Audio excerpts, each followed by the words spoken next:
बिस्मिल्लाहिर्रहमानिर्रहीम। अस्सलाम वालेकुम। अक्सर आपने देखा होगा कि औरतें बात बात पर रोना शुरू कर देती हैं, और यकीनन आपने भी औरतों को मुंह छुपाए रोते हुए देखा होगा। मगर क्या कभी आपने ये सोचा है कि औरतें बेवजह क्यों रोती हैं, या औरतें ज़रा ज़रा सी बात पर रोने लग जाती हैं? आप में से बहुत सारे लोग इस बारे में नहीं जानते होंगे, इसलिए हम आज की वीडियो में आपको बताने वाले हैं कि औरतें बेवजह क्यों रोती हैं। इसकी वजह जानकर आप भी हैरान हो जाएंगे, इसलिए दोस्तों आज की इस वीडियो को आखिर तक लाजमी देखिएगा। अगर आपने अभी तक हमारा चैनल सब्सक्राइब नहीं किया तो अभी सब्सक्राइब कर लें, साथ में लगे बेल नोटिफिकेशन को भी ऑन कर लीजिए ताकि लेटेस्ट अपलोड होने वाली वीडियोस आप तक बर वक्त पहुँचती रहें। वीडियो को लाइक करें, शेयर करें अपने दोस्तों के साथ, और कमेंट बॉक्स में अपनी राय का इजहार लाजमी कीजिएगा। दोस्तों, अक्सर आपने औरतों को घरों में रोते हुए देखा होगा।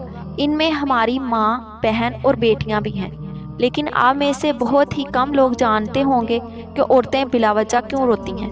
तो चलिए जानते हैं, इसकी हैरान कुन वजह बताते हैं। दोस्तों, एक मर्तबा एक लड़के ने अपनी माँ से पूछा, माँ आप बेवजह क्यों रोती हैं? तो उस पर माँ ने हंसते हुए जवाब दिया, क्योंकि बेटा मैं एक औरत हूँ। ये सुनकर लड़के ने कहा, अम्मा मैं कुछ समझ नहीं पाया। इससे पहले कि बेटा अपनी बात पूरी करता, माँ ने अपने बेटे को गले लगा लिया और कहने लगी, बेटा तुम इस बात को कभी भी समझ नहीं पाओगे। अपने सवाल का जवाब नहीं मिल पाया तो फिर वो लड़का अपने बाप के साथ पहुंच गया और जाकर कहने लगा, अब्बा जान ये औरतें बेवजह क्यों रोती हैं, ये जरा जरा सी बात पर रोने क्यों लग जाती हैं? तो इस पर अब्बा ने भी यही कहा, क्योंकि वो औरतें हैं इसलिए वो बात बात पर रोती हैं। लड़का अब भी वो कुछ नहीं समझ पाया, इसको अभी तक इस बात का जवाब नहीं मिल रहा था। अब वो इस बात को लेकर काफी परेशान रहने लगा, क्योंकि कई साल गुजरने के बावजूद भी वो बात को समझ नहीं पाया कि औरतें जरा जरा सी बात पर रोने क्यों लगती हैं। फिर इस लड़के को एक दिन एक बुजुर्ग का ख्याल आया। बस यही सोचकर वो लड़का इन बुजुर्गों की खिदमत में हाजिर हुआ।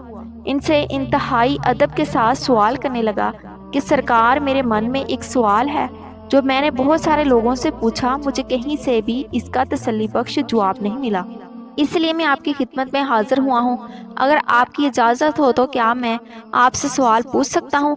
हाँ का जवाब मिलने पर वो लड़का अपना सवाल करने लगा कि एक सवाल मेरे जहन में कई दिनों से गर्जिश कर रहा है। सवाल ये है कि औरत ज़रा ज़रा सी बात पर क्यों रोने लग जाती है? अक्सर ऐसा भी होता है कि ये बात बात पर बेवजह रोने लगती है। तो इन बुजुर्गों ने फरमाया कि अल्लाह ने जब औरत को पैदा किया, अल्लाह ने जब औरत को बनाया तो इसको मजबूत कंधों से नवाजा ताकि वो इसकी दुनिया के हर बोझ को बर्दाश्त कर सके।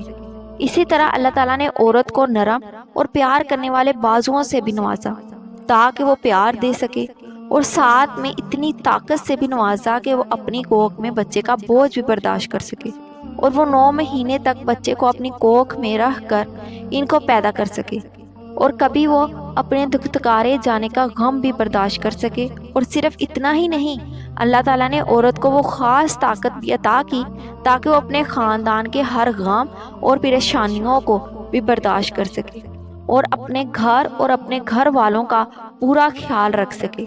बुरे हालात में भी बिना किसी शिकवा शिकायत के अपनी ज़ुबान पर लाए अपने कदमों पर मजबूती के साथ कायम रह सके। और यही नहीं, अल्लाह तबारक व तआला ने औरत को नाखत्म होने वाले प्यार और माफ़ कर देने वाले दिल से भी नवाजा है। चाहे औरत की औलाद कितनी भी गुस्ताख क्यों ना हो, वो पलक झपकते ही वो इस औलाद को माफ़ कर दे। आखिर में अल्लाह ने औरत को आंसू भी अता कर दिए। जब कभी औरत की तकलीफ़ या परेशानी हद से बढ़ जाए तो वो अपनी इस परेशानी या तकलीफ़ का बोझ कम करने के लिए अपने आंसू बहा सके, और फिर वो अपनी ज़िंदगी में दोबारा फिर से नए दुखों, नए गमों, नए चैलेंजेस का सामना करने के लिए भरपूर तरीके से तैयार हो सके। औरत की ज़िंदगी का यही एक कमज़ोर नुक्ता है, इसलिए औरत के इन आंसुओं की कदर करनी चाहिए।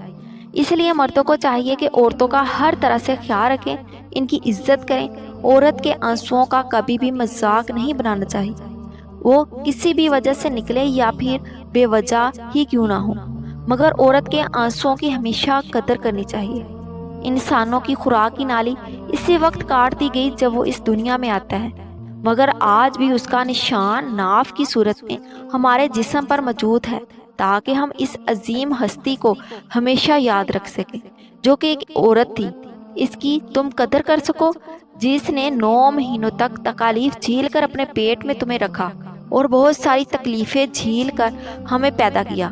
دوستو، اسی طرح ایک لڑکا حضرت علی رضی اللہ تعالیٰ عنہ کی خدمت میں آتا ہے اور سوال کرتا ہے کہ مرد کے لیے اس زمین پر موجود کون سی چیز سب سے اہم ہے۔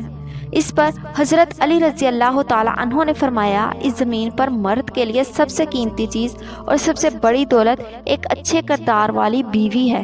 ایک بات یاد رکھو کہ انسان کے پاس کتنی ہی عزت کیوں نہ ہو، کتنی ہی شہرت اور کتنی ہی دولت کے انبار کیوں نہ ہو، مگر اس کے گھر میں اس کی بیوی بد کردار ہوگی تو اس انسان کی یہ دنیا سب چیزوں کے باوجود اس کے سامنے تو عزت کرے گی، اس کی پیٹھ پیچھے اس کی برائیاں کرے گی، اس پر ہنسے گی اور اس کی عزت کا تماشا بنائے گی۔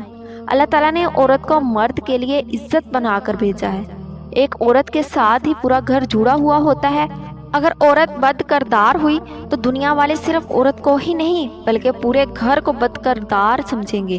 اللہ کے رسول صلی اللہ علیہ وآلہ وسلم فرماتے ہیں کہ مرد کی غیرت کا اندازہ اس بات سے لگایا جاتا ہے کہ اس کی عورت بد کردار ہے یا بد کردار۔ اسی طرح ایک اور لڑکا حضرت علی رضی اللہ تعالیٰ عنہ کی خدمت میں حاضر ہوتا ہے اور سوال کرتا ہے کہ آنے والے وقت میں انسان کی بے سکونی اور بربادی کی سب سے بڑی وجہ کیا ہوگی؟ حضرت علی رضی اللہ تعالیٰ عنہ نے جواب دیا، یاد کہ آنے والے وقت میں گھر کی بے سکونی اور بربادی عورت کی بغاوت کی وجہ سے ہوگی۔ وہ لڑکا سوال کرتا ہے کہ عورت بغاوت کیوں کرے گی؟ تو حضرت علی رضی اللہ تعالیٰ عنہ نے فرمایا، کیونکہ مرد عورتوں کے حقوق پامال کرنے لگیں گے، اپنی بیویوں کو اپنا غلام سمجھنے لگیں گے تو بیویاں بغاوت کرنے لگیں گی اور انسان اسی طرح اپنے ہاتھوں سے ہی اپنا سکون دفن کر دے گا۔ اسلام میں عورت کو جو حقوق دیے گئے، اگر ان میں سے مرد کسی ایک کو بھی دبا جائے گا تو عورت بغاوت پر اتر آئے گی اور یہی چیز گھر کی بے سکونی، بربادی اور گھر کے ٹوٹنے کا سبب بنے گی۔ اسلام سے پہلے عورتوں کو زندہ دفن کیا جاتا تھا اور بہت سارے ظلم کیے جاتے تھے، لیکن یہ اسلام ہی ہے جس نے عورت کو عزت کا مقام دیا۔ بے شک دوستو، سب سے بہتر، سب سے بلند اور اعلیٰ دین اسلام ہی ہے، اور جو مقام مرتبہ خواتین کو اسلام نے دیا وہ کسی اور مہذب میں نہیں ہے۔ الحمدللہ، ہمیں فخر ہے کہ اللہ تعالیٰ نے ہمیں مسلمان کے گھر میں پیدا کیا، ہمیں امت محمدیہ میں پیدا کیا۔ اب ہمارا بھی فرض بنتا ہے کہ ہمیں جو طور طریقے اللہ تعالیٰ نے اور نبی کریم صلی اللہ علیہ وآلہ وسلم نے اس دنیا میں زندگی گزارنے کے بتائے ہیں، انہی پر عمل کرتے ہوئے اپنی زندگی کو گزاریں، تاکہ صرف ہماری ہر زندگی بلکہ آنے والی ابدی زندگی بھی سنور جائے۔ اللہ تعالیٰ سے دعا ہے کہ اللہ تعالیٰ ہمیں دین کے راستے پر چلنے کی توفیق عطا فرمائے اور دین اسلام پر ثابت قدم رہنے کی توفیق عطا فرمائے، آمین۔ امید کرتے ہیں کہ آپ کو ہماری آج کی ویڈیو پسند آئی ہوگی، اور اس ویڈیو کی پسندیدگی کے اظہار کے لیے اس کو لائک کریں، شیئر کریں، اپنے دوستوں کے ساتھ کامنٹ باکس میں اپنی رائے کا اظہار لازمی کیجیے گا۔ ملتے ہیں اگلی ویڈیو میں، تب تک کے لیے اللہ حافظ۔